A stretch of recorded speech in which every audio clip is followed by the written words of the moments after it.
I'd rather be here. I need a doctor's note. I need a doctor's note. Okay, Good morning, gentlemen. Welcome, ladies and gentlemen, to today's Torah study. We're learning today the discourse of the Frierdiker Rebbe. This is a picture of the previous Rebbe, Rabbi Yosef Yitzchak Schneerson, the man who single-handedly took on the communist Soviet regime that was committed to rooting out Yiddishkeit from its very core, from our schools, from our children. And there he was the one that fought valiantly, building a network of over 600 Jewish institutions, including schools and yeshivas and shuls and mikvahs and so on and so forth, at great personal peril to himself and all of his emissaries. He managed to keep the fire burning and bring it over to the United States of America, which became the seat, the center of the Chabad Lubavitch worldwide movement, becoming today from 600 schools in Russia to over 6,000 vibrant, dynamic, and bustling centers, Chabad houses all over planet Earth. Today, we're going to try to conclude the discourse. Mah Tovu ohalecha Yaakov mishkanesecha Yisrael. It's a verse in the Torah. We read it in the Torah just 2 weeks ago. 2 weeks ago in the Torah. It was one of the intended curses of Bilam, who was hired to curse the Jews by Balak. And instead of the curse, it came out a blessing. Mah Tovu alecha Yaakov, how goodly are your tents, O Jacob. Mishkanesecha, your permanent homes, Yisrael. So the question we introduced this discourse with, the question we started with was a couple questions. We said, why is it that we find two different names, Yaakov and Yisrael? Why is it that the Torah is talking about two different names? If the Torah itself, if God himself is the one that changed his name from Yaakov to Yisrael, then why is it that the Torah uses the old name? We find that when God changed Abraham's name from Avram, God never goes back to Avram. In fact, the Talmud says that if anybody does use the name Avram instead of Avraham, is nothing but a sinner. So why is it that when it comes to that law, the former name, that when it comes to Abraham, the former name is unacceptable? When it comes to Israel, evidently, the former name is clearly acceptable. What is the reason for this? A second question we opened the discourse with was, why is there a difference between these homes and these tents? Why is Jacob somehow related to tents and Israel is related to homes? How goodly are your tents, O Jacob, and your homes, Israel? We spoke at length about the difference between the name Avraham and Israel. We mentioned, just in brief, that Avram has the numerical value of 243 in Hebrew, corresponding to the 243 organs of the human body, of the male body, which are under the control of every human being. You are able to control 243 limbs. You do not need to go to places that you do not want to go to. However, when it comes to seeing things, hearing things, and the male organ, those are outside of the control of a human being. We can catch ourselves after the onset of sin, but we cannot preempt as we could with the other 243 limbs. Avram was called to Avram because his parents prophetically, intuitively were aware of his destiny, and they called him Avram, corresponding to his destiny to become the master of his 243 organs. However, once he reached that level of 243 mastery, Hashem gave him a gift from above, the extra 5 represented by the letter Hey, to become Abraham, 248 numerical value, because now he was able to become the master of all of his 248 limbs. It's interesting. Yeah, that's also, but we're learning on a deeper level today. That's the literal interpretation of Avraham, which means the father of great nations. But this is more of this is actually basic. It's Talmud. This comes straight out of the Talmud. It's not even Chassidus, this idea. Now, the question is, so we understand the difference between Avraham and Avram, right? Did we discuss the difference between the name Yaakov and Israel? We didn't. So now that we understand the difference between Avram and Avraham, we can understand that Avraham is a major advancement on the name Avram. It's like Avram is a boy, and Avram is a man. And it's almost insulting to refer to him by his boy name. You call him by his grown-up name, right? When it comes to Yaakov and Yisrael, however, there's a whole different energy at play. When it comes to Yaakov and Yisrael, what we're about to learn is that Yaakov and Yisrael represent two different kinds of Jews. Two different Kinds of Jews. Right. of Jews. Avram and Abraham represents one Jew who develops from a state of immaturity to a state of maturity. Yaakov and Yisrael represent two different kinds of Jews. What does that mean? Yaakov, let's talk about why he got his name Yaakov. Where did Yaakov get his name from? He was called Yaakov because when he was born as a twin, the second of two. And he was clutching upon the heel of his older brother Esau. This is a story in the Bible. You should read the book. It's a good book. And it's in the book of Genesis. And there it's described that because he was clutching the heel of his older brother Esau, therefore he was called Yaakov. Yaakov, the root of the word Yaakov is Ekev, which means heel. Essentially, he was a follower. The name Yaakov represents a follower. And indeed, we find in the story of Jacob that he struggled his whole life with an identity crisis. If you know about his story, I'll say just mention brief highlights of his life. When he was born, they named him Yaakov, clutching the heel. Later on, when he was 13 years old, he insisted on purchasing the birthright of his older brother. Who does that? Think about that for a moment. Think about that. Why would he even want the birthright of his older brother? So he could inherit it. Unless he was still clutching onto the heel. He was still wanting to be him. When his older brother was supposed to receive the blessings from Isaac, the father, he dresses in the clothes of Esau. When asked to identify himself, he says, "I am Esau." Yeah.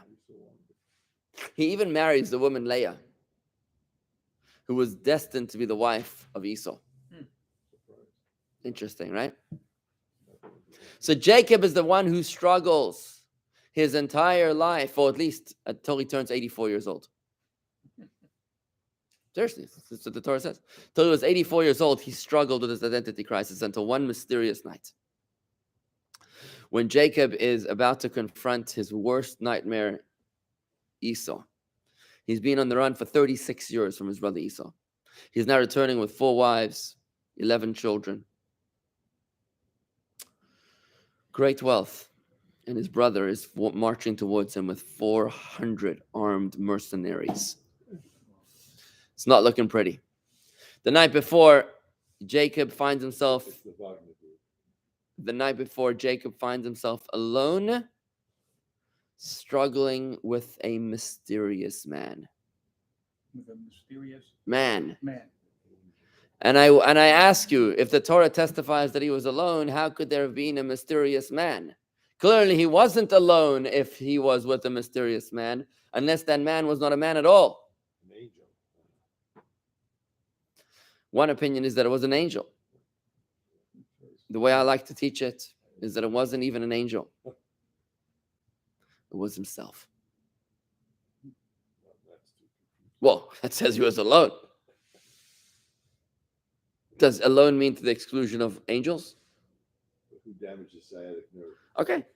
Well, according to the way I teach it, is that Jacob struggled with himself because he realized that it's after 84 years, it's time to grow up. You chuckle. Let me tell you, I'm a rabbi. I talk to people about all sorts of interesting personal crises. And don't think that people at the age of 84 are not struggling with the same things that people struggle with at the age of 14 or 24. It's fascinating. It's quite fascinating. Human nature. We're all deeply flawed human beings. Right? And yeah, don't think that all your problems go away when you turn 80 or 90 or 110. We're still human. And 110 maybe. So here's what happens, folks. Here's what happens. He's struggling all night long with himself because he's fighting himself, his insecurity, his lack of self-esteem, and his inability to stand on his own 2 feet until he recognizes and admits that I'm limping. I limp. Limp, L-I-M-P. At the end of that story, it says that this mysterious stranger dislocated his hip on the sciatic nerve to the point that he limped. What does it mean he limped? On the Hasidic level of interpretation, it means that he recognized that he was not comfortable in his own 2 feet. He caused unstable. As a Jacob, he wanted to be someone else. And the minute, well, then an amazing thing happens, and this is a bit of a side note. But all this while, Esau, the first anti-Semite in history, is trying to kill him. But the very next morning when Esau meets him, it's the strangest thing in the world. As he meets Esau, what does Esau do with his 400 men? He comes over to him and he kisses him. And we're like, what? What just happened? What just happened? Suddenly Hitler decided to give you a kiss? What happened? Esau, hello, he was trying to hunt him down for 36 years. Now you suddenly decided to give him a kiss? What happened? The answer is that as long as the Jew is trying to be the Gentile hates you. But the moment that the Jew has the courage to be the Jew and no longer is trying to take the parking spot of the Gentile is able to respect the Jew and to love the Jew. How do you feel when somebody parks in your spot every day? How do you feel? I smack my wife. How do you feel when somebody takes your space? You get into the airplane and somebody's sitting in your seat. How do you feel about it? Right? You come to shul, somebody takes your spot. What do you feel about that? You don't like it. What happens if they sit next to you nearby? You're like, okay, how do you do? Have a nice day. Right? You respect each other. But the minute you start taking my space, get out of here. And this is how Chassidus explains anti-Semitism as the Jew trying to become the Gentile. Stop being like the Gentile. As long as Jacob is a heel, is a follower, is weak, he's trying to be like Esau. Esau hates you. But the minute that you have the courage to stand on your own 2 feet, now God gives you a gift and says, oh, okay, now you're no longer a Jacob. Now you're no longer a Jacob. Now you're an Israel. What does Israel mean? For you have struggled with men and with angels and you have prevailed. Because finally, who are the men and the angels you've struggled with? Yourself.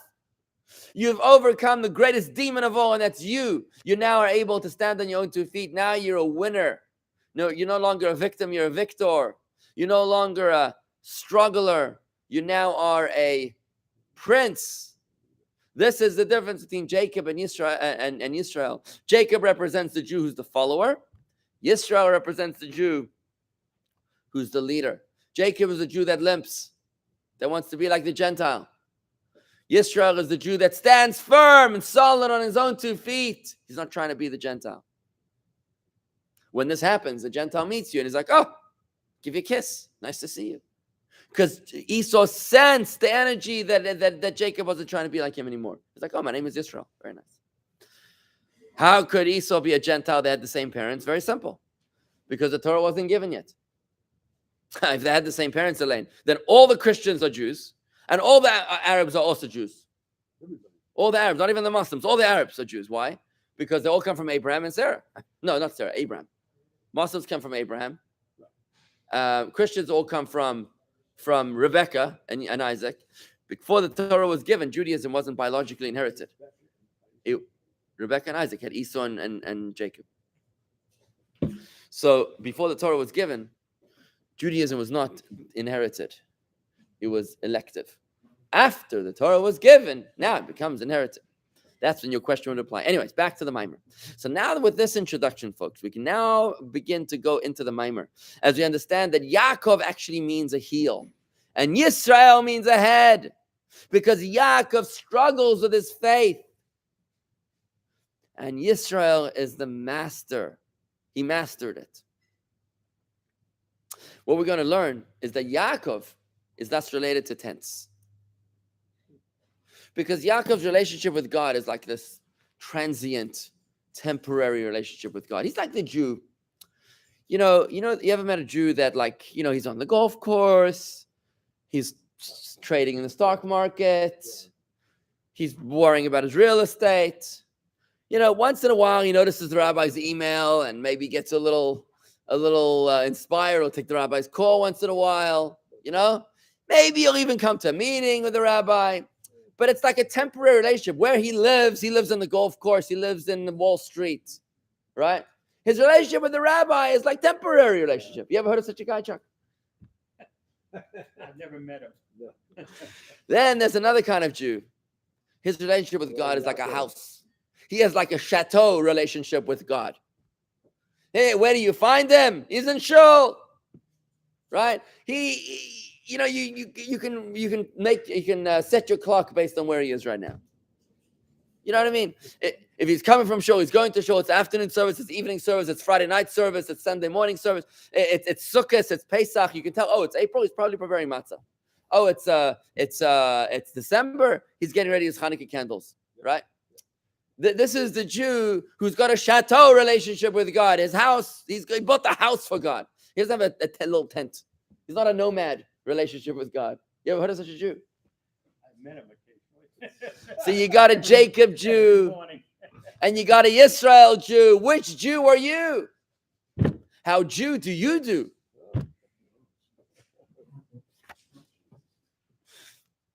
So with this, we can now begin to understand, to answer. We can now understand that Jacob and Israel are very, very different to Avram and Abraham. Avram and Abraham is a development. It's an advancement. It's the name upgrade. But Jacob and Israel are two concurrent lanes. They're two different kinds of Jews, right? There's the heel Jew and the head Jew. There's the struggling Jew and the master Jew. There is the tent Jew and the chateau Jew. Who's the better Jew? Who's the better Jew? Israel. Says Chuck that the better Jew is the Israel Jew. Chuck, I'm sorry, but you're wrong. See, what can I do? What a surprise.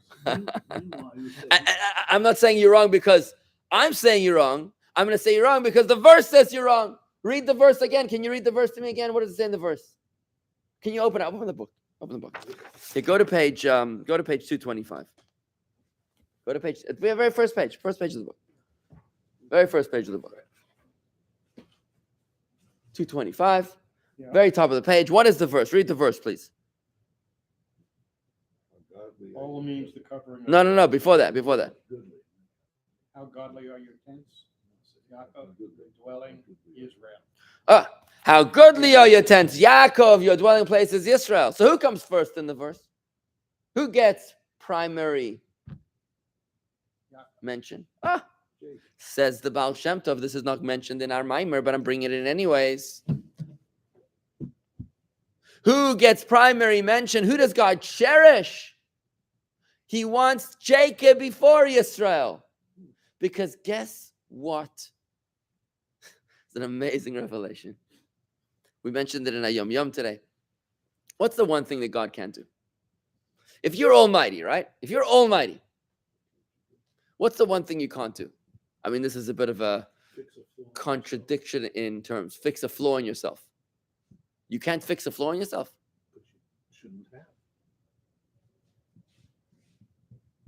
You know what? I stand corrected. I'm wrong. You're right. You can fix a flaw in yourself. And what I'm about to say is more poetic license, less academically accurate. I'm going to use it only for dramatic illustration, not for academic authenticity. I'm about to say something which is not correct, but you could just, go with it. That the one thing that God Almighty cannot do is to sweat. Sweat. Schwitz. You know what schwitz is? Go outside. If you're almighty, if you could do anything, then you're not going to sweat. Because everything is easy. You want $1 million here. You want Mount Everest delivered on top of my Eiffel Tower here. Right? If you're almighty, you could do anything. Nothing's hard for you, right? No effort. So what does God cherish? Our effort. What this means is like this. This is a transformational idea, folks. The idea is like this, is that God didn't put us in this world in order to become perfect. Because you know why? He already had perfect. You know what he wanted? He wanted imperfect. He wanted broken. He got it. Did a pretty good job of making broken, right? He created us imperfect, dysfunctional with those parents that you had. He made you imperfect with that upbringing that you had. And maybe, your parents couldn't afford to send you to Hebrew school because that's the way he wanted it. He wanted you to grow up with a broken faith so that you could struggle your way to find it when you're 65 years old. Too high? Or older.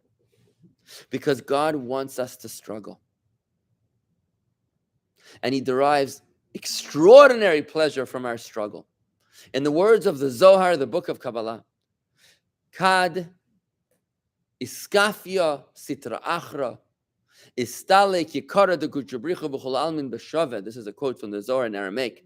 It means, when we suppress our inclination, our temptation, we unleash a blinding infinite light.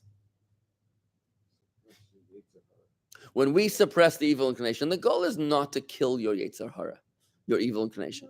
The goal is not to be perfect. God doesn't even want you to be perfect. He just wants you to do the right thing.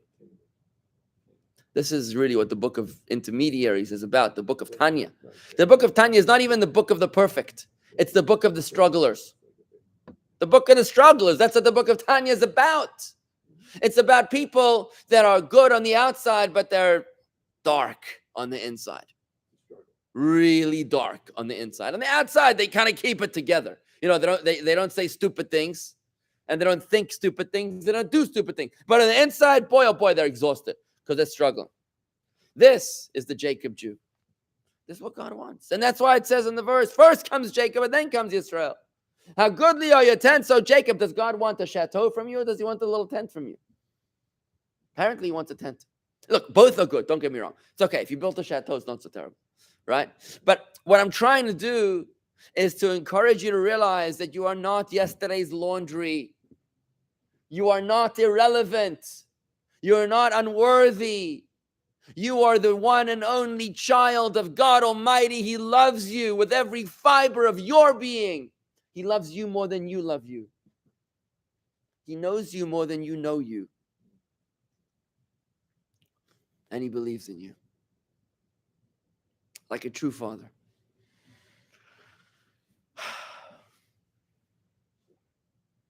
Jacob is the Jew who's battered, bruised, and broken from 3,000 years of expulsions and persecutions, of pogroms and autodafes, of public burnings and book burnings and holocausts and crusades and humiliations and degradations. The Christian world killed us, but the Muslim world degraded us. And after these 3,000 years, you come to this Jew and you say, hey, you want to lay tefillin? And he looks at you like you're out of your flipping mind. He says, tefillin?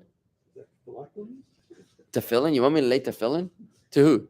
To God? To the God that abandoned me in the Holocaust? To the God that turned his back on me for 3,000 years? No, thank you. And what are you going to do? You're going to turn your nose up at this Jew and say, bad Jew. No! What do you expect from this poor guy? He's got 3,000 years of trauma. No therapy could possibly afford the kind of healing that he needs. But apparently God believes in us that we can handle it. How do I know? Because he put us through it. And when this guy slowly inches his way to a relationship with a rabbi, he wiggles his way, fighting himself to go to the synagogue for whatever reason. And one day he puts a penny in charity. He says, Shema Yisrael. Wow, that is unbelievable. Right there you got the Jacob Jew. And you built a little rickety hut, like a little tent for God. But you know what? That's more precious to God than the $47 million chateau in Burgundy. Right? Palm Beach, yeah. Okay, so let's wrap this idea up, folks, so we can tie it all together. Good morning, Melissa. Long time no see. Okay, so let's go. At the bottom of page 227, we're going to try to wrap up this discourse as Maimer today. Herein lies the meaning of the names Avram and Avraham. Once the latter level is reached, God gives a person the ability to gain control over the 5 remaining organs so that they too will be totally dedicated to fulfilling God's will. Anybody here reached that level yet? What number are you up to? How many organs have you mastered? 12. Fingers, I'm working on the fingers. Yeah. Okay, it's an amazing aspiration, right? To realize, right? The spiritual level of Abraham that superseded that of Avram, having reached new spiritual heights, his former level of service vanished. It's insulting to call him Avram, right? It's kind of like, you go from Ms. This doesn't happen to men. Men are always Mr. No, you have master and Mr., right? When you're unmarried, you're master. Okay, a woman is Ms. Ms. Goldberg, and she becomes Mrs. Rosenzweig, right? Imagine you say to her, well, you used to be Ms. Goldberg, so I'm going to call you Ms. Goldberg, right? No, that's insulting. Now I'm Mrs. Rosenzweig. So even though it's who I used to be, it's not who I am, and therefore it's insulting, right? Good. But the name Yisrael does not supplant or replace the spiritual service of Yaakov. For Yaakov and Yisrael are two distinct levels in divine service, both of which are necessary. You need both, always necessary. The spiritual service of Yaakov is that of a servant. As the verse states, hearken to me, Yaakov, my servant. Why is Yaakov called a servant? Because his relationship with God is like a relationship of an employee and his boss, which is not the warmest. Listen, we do this out of necessity. We don't do it out of natural instinct, right? The service of a servant involves simple tasks performed out of respect. I hate the word fear. I don't think a servant is afraid of his master. I don't think the employee is afraid of his boss. I think that he respects his boss as opposed to love. That's all. A son loves his father. An employee respects his boss. That's it, right? I think that's appropriate. The service of a servant involves simple tasks performed out of respect and awe of the master. The spiritual service of Yisrael is the service of a son. As the verse states, my son, my firstborn, Yisrael. When the Torah quotes Yisrael, it's in the context of a son. When the Torah quotes Yaakov, it's in the context of a servant. The service of a son stems from the cognizance of his father's greatness and his love for him. So the Yisrael is motivated by love. Yaakov is motivated by respect. While the service of a son is spiritually superior to that of a servant, it does not supplant it, for both kinds of service are necessary. It says over here, the service of a son is spiritually superior, right? Love has its advantages over respect. There are some advantages. But in the context in which I said it today, that the struggling Jew is more meritorious than the perfect Jew, that actually is Tanya chapter 15. So both are true at the same time. This is the meaning of how goodly are your tents, Jacob. Why tents? Because tent refers to that which encompasses the level of respect implied by the name Yaakov. Okay, the way he explains over here is a little bit differently to the way I explained it, is that tents are tents. A tent is like an awning. A tent is like a distant covering, as opposed to a home which has a ceiling and it's much closer to home, right? So the tent is just like a cover, right?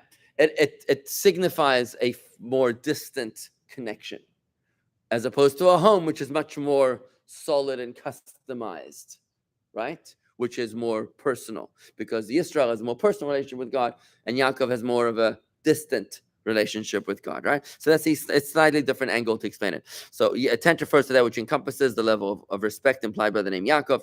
Your dwelling places, your homes, your chateaus. Yisrael refers to the spiritual service of his son, which comes about not from an encompassing, like a distant respect, but from more of an inward and personal relationship, more of a love, right?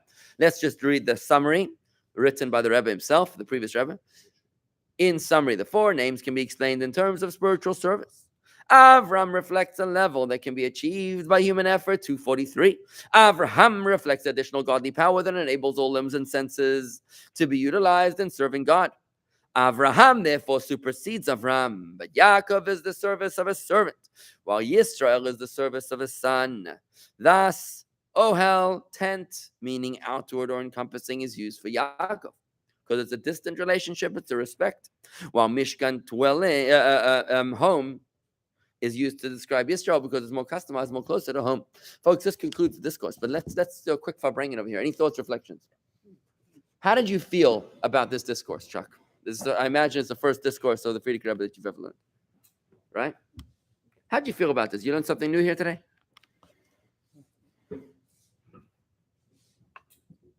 Well,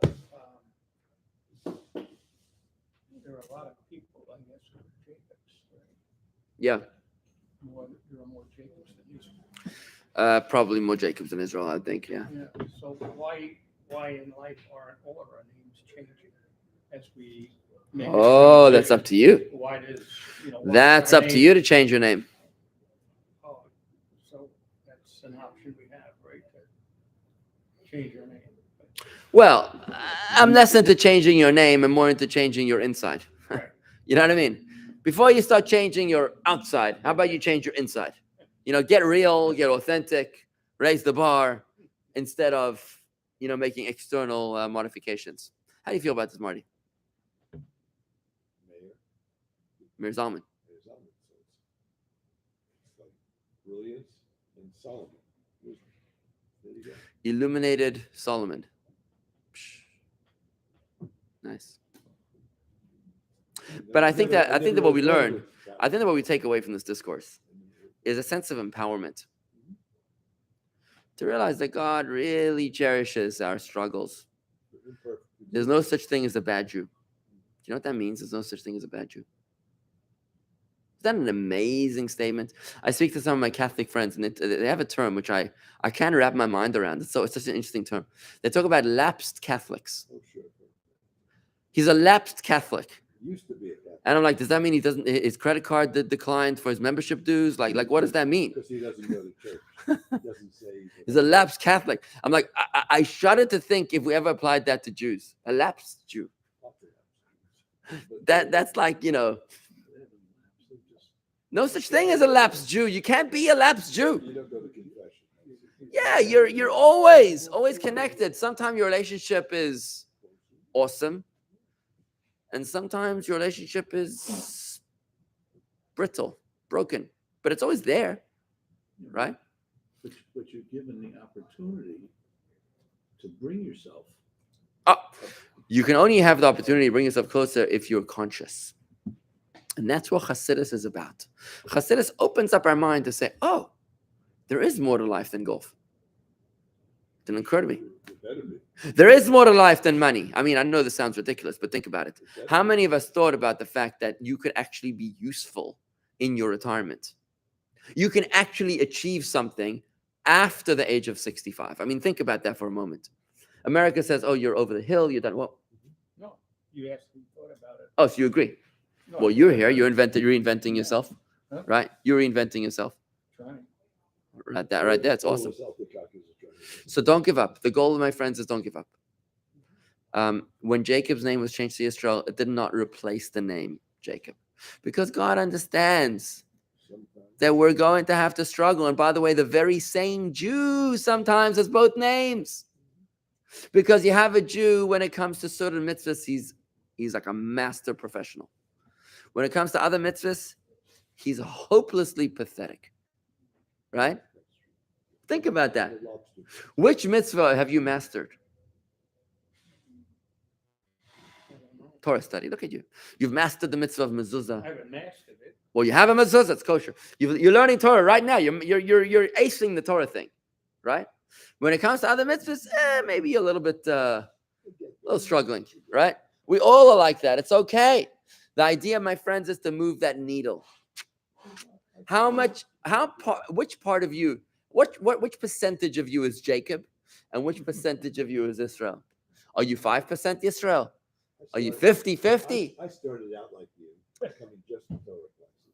Then I came a little early, and now I'm putting on film. See, look at this, amazing. I've gone from here This where is you are, this is evolution at play. closer, and I was, not a little kid. I was an alpacaka too, like you.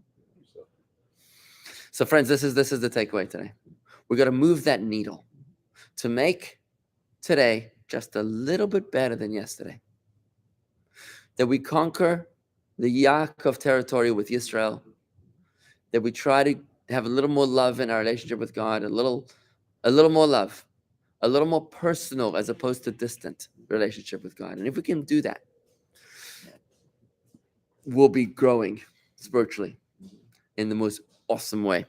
What if a Jew never had a Hebrew name since birth? How does he receive and choose his name? Winston.